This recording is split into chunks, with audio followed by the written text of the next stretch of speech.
The movie kicks off on a desolate, rocky planet where the Kree colony supreme Dar Ben is on a mission to unearth something powerful hidden beneath the surface. She smashes through the rock with her hammer and pulls out a glowing quantum armband. The moment she puts it on, raw energy courses through her body and she feels unstoppable. She looks around for a second one, but comes up empty. Her teammate tells her the other one is somewhere else out there in the universe, and Dar Ben makes it her business to find it. We then shift to Jersey City, where teenage Kamala Khan is at home lost in her own little world, sketching out a fantasy comic where she and her ultimate hero, Captain Marvel, are fighting villains together as a team. Her parents keep calling her and she brushes them off, pretending to be deep in schoolwork. Out of nowhere, her quantum armband, an ancient bangle passed down to her from her great-grandmother Aisha, begins glowing on her wrist, and in the blink of an eye, Kamala vanishes from her bedroom.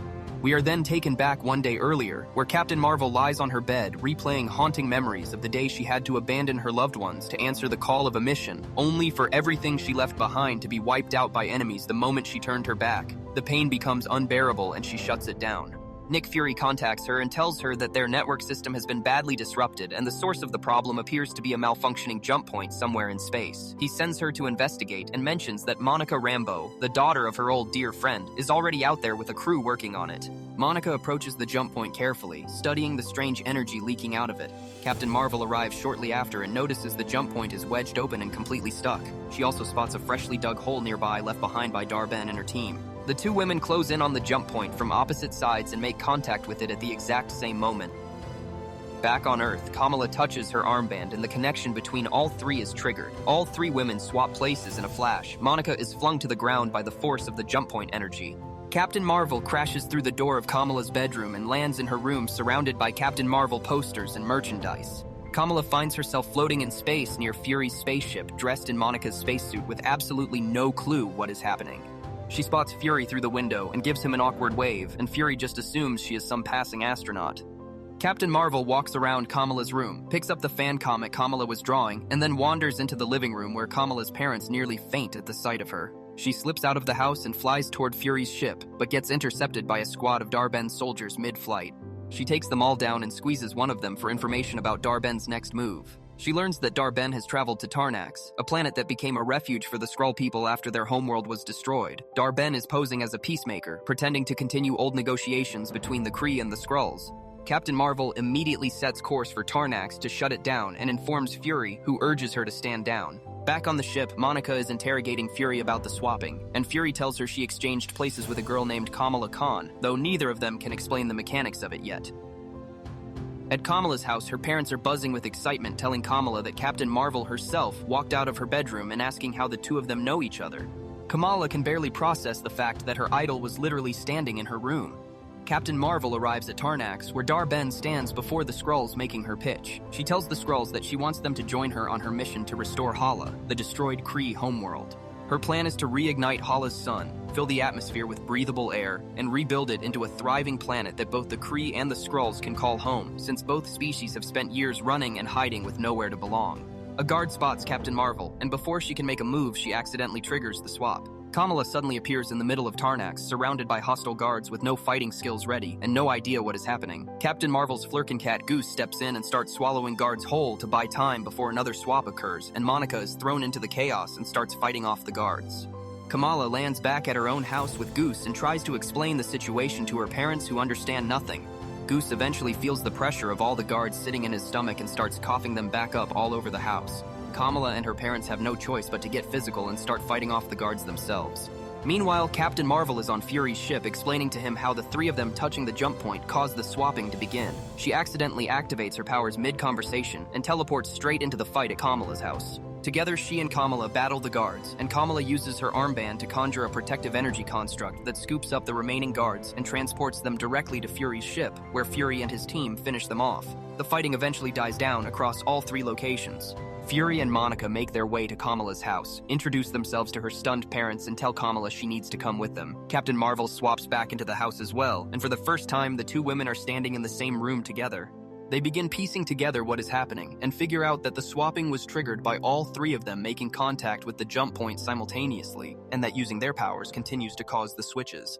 Captain Marvel tries to fly up to head back to Tarnax to finish what she started, but the moment she takes off, she swaps with Kamala, who comes screaming down from the sky. Monica, who admits she is not the strongest flyer, scrambles to catch her, and in the process of using her powers, triggers another swap with Captain Marvel. Monica and Kamala end up transported to Tarnax, where they are immediately captured by Dar-Ben's guards.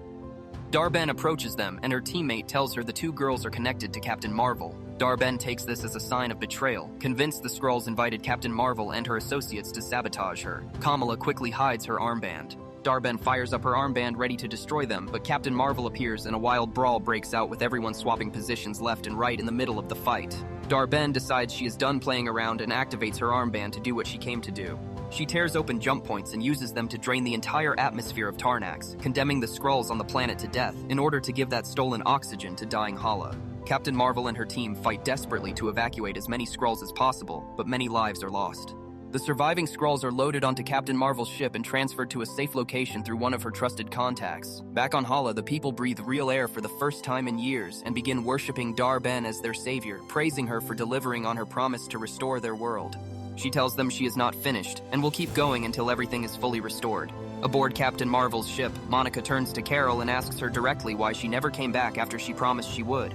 Carol explains that the missions were relentless and kept pulling her further and further away. Kamala introduces herself properly to Captain Marvel, and the three of them begin digging deeper into the mystery of the armbands. They discover that Kamala's bangle is actually the other half of Dar-Ben's armband, and that the two were originally used together to connect the galaxy. They also work out that Dar-Ben is overloading her single armband to force unstable jump points open and siphon resources. Captain Marvel hands Monica and Kamala a Skrull memory device, and the three of them review each other's memories. They see that Monica's parents are gone, and that she grew up without them. The weight of it hits all three of them, and they hold each other in grief. With fresh determination, they make a plan to take Dar-Ben's armband from her and put an end to everything. They also realize that Fury has quietly brought Kamala's mom and dad aboard his ship to keep them safe. The three women then begin training together, drilling their coordination so that whoever swaps into a position is prepared to either land a punch or take one without missing a beat. With their teamwork improving, they travel to the planet Aladna, where Captain Marvel is clearly no stranger. The moment they land, the entire population bursts into song because on Aladna, singing is how everyone communicates, and speaking without music is considered deeply rude. The crowd parts, and the planet's beloved Prince Yan walks forward and pulls Captain Marvel close in a warm embrace. It is at this moment that everyone learns Captain Marvel and Prince Yan are actually married. Years ago, Carol visited Aladna, and without fully understanding the customs, she sang with the prince and was instantly bonded to him as his wife. Kamala is completely beside herself with excitement. Monica shakes her head, trying to stay focused. The reunion is short-lived because Dar-Ben arrives and wastes no time launching an attack. A fierce battle breaks out with Monica and Captain Marvel being launched into the sky by the sheer force of Dar-Ben's hammer. Dar-Ben flies after them, continuing the fight in the air, while down below, Dar-Ben's soldiers are hunting Kamala for her armband. Kamala takes off running. Fury gets word of the battle on Aladna and starts trying to figure out how to assist from his end. Dar-Ben turns her armband on the planet itself and opens a jump point that begins sucking all of Aladna's water supply dry, draining the oceans to funnel to Hala. The Marvels manage to pull back and temporarily retreat from Aladna. Exhausted and shaken, they briefly consider whether they can even stop Dar-Ben, but quickly come to the same conclusion. Dar-Ben is never going to stop. Her plan is to drain every planet connected to Captain Marvel's history of all its resources and deliver them to the Kree until Hala is fully restored, no matter how many lives she destroys along the way. Meanwhile, Dar-Ben turns her attention to Fury's ship and launches a full assault on it. The ship is badly damaged, and Fury faces a nightmare scenario. He has too many crew members to safely evacuate with what he has available. Then he reveals a plan he has been quietly building for months. Fury had been collecting and hatching eggs from extraordinary Flurkin cats, and now has a whole army of them. His plan is simple. The cats swallow all the crew members, making evacuation fast and compact since transporting a group of cats takes far less space than transporting people. The cats will hold the crew inside them safely and release them once they reach their destination. The crew is loaded into the cats and the evacuation begins just as Dar-Ben starts using her armband to siphon Hala's sunlight supply too. Dar-Ben storms Fury's location and comes face to face with the Marvels. A massive final battle erupts with all three heroes switching in and out of each other's positions mid-fight, using their coordination to overwhelm Dar-Ben's attacks. But in a pivotal moment, Dar-Ben lands a hit on Kamala and rips the armband from her wrist. Now wearing both quantum armbands, Dar-Ben channels everything she has into tearing a catastrophic hole in the fabric of space-time. Her plan is to suck the sun itself out of the sky and drag it back to Hala. As Captain Marvel battles her at full force, the overwhelming power of both armbands becomes too much for Dar-Ben to contain. The energy detonates and she is reduced to ash. Captain Marvel takes possession of both armbands, but the hole in space-time is still open and growing, threatening to consume everything. Monica steps forward and tells the others what needs to be done.